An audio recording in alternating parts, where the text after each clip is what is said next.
I can't copy it all, no worries. Oh, stunning. One or two smallish babies in the group there. Beautiful. Thanks, man.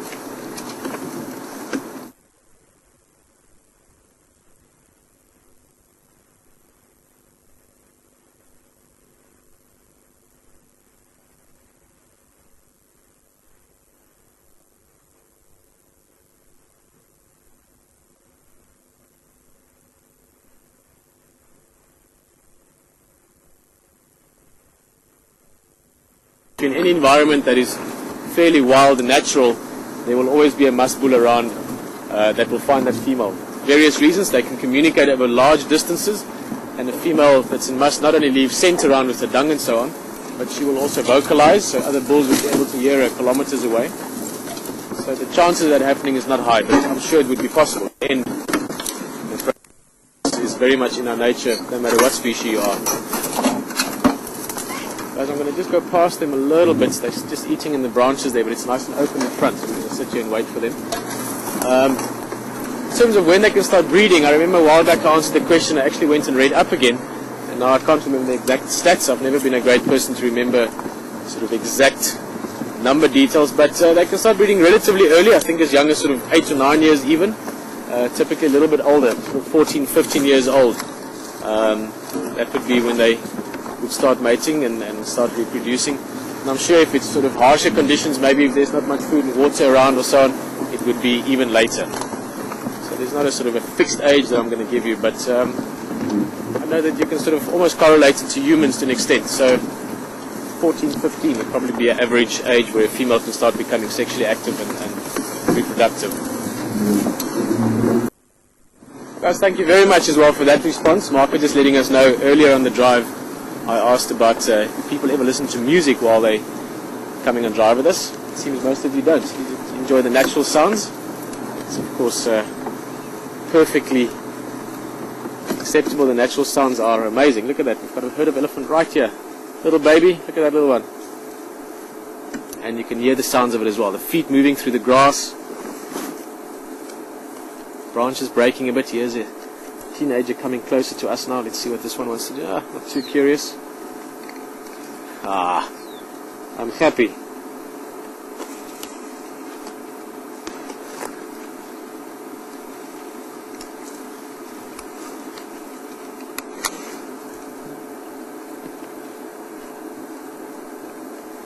"13 elephants in total, counting those two bulls that we spent our first few minutes with.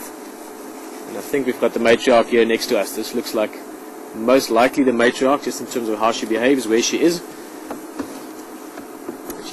The way she's just decided to move now is an interesting change in terms of her acceptance of us. Instead of crossing the road towards the rest of the herd, she's comfortable enough with us sort of being in the middle of the group, even the youngster sticking its head out there. Look at that. Awesome.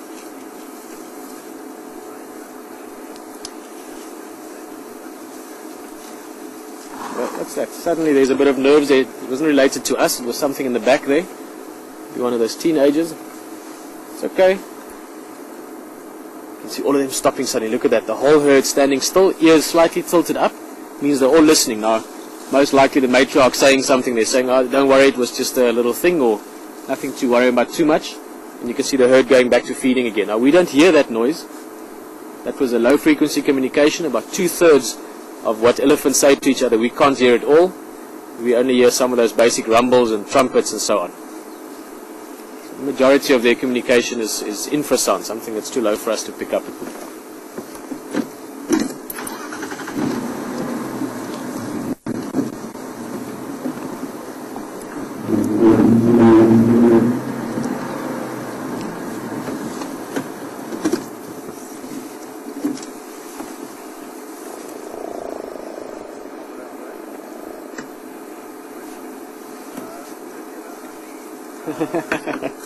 Little one. Very brave and curious, but also doesn't want to be too far from mum. Turn a little bit more. Cross here behind us.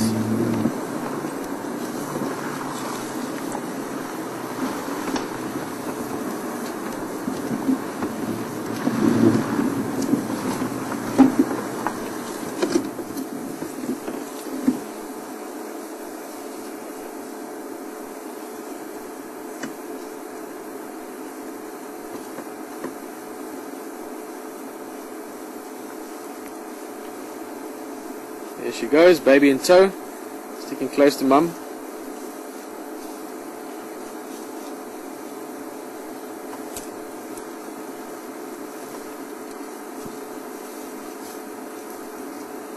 I'm just wondering now, this might be the matriarch as well.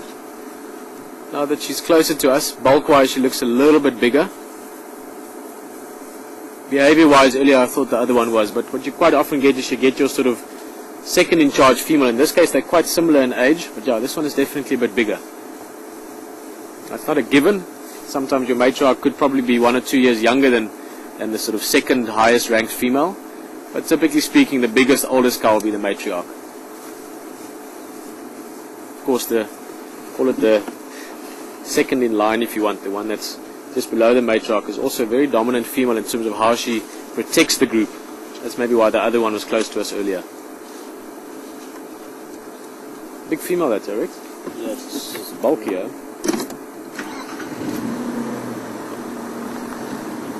So definitely a herd we haven't seen before.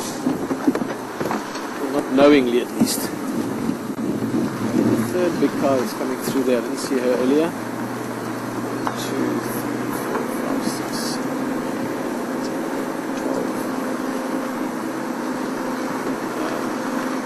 13, maybe 14. Could have maybe missed one with the movement.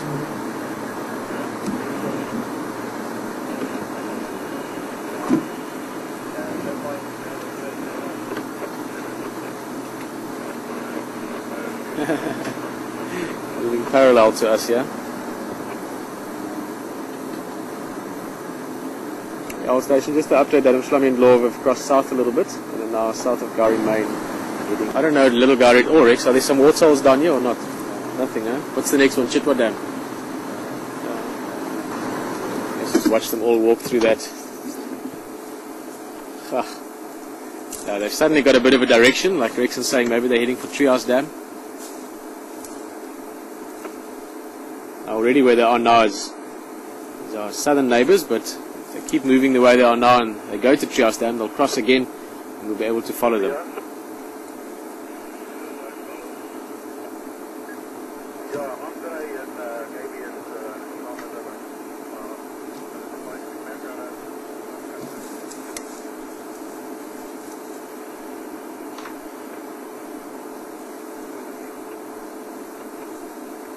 Maybe Chitwa Dam, huh?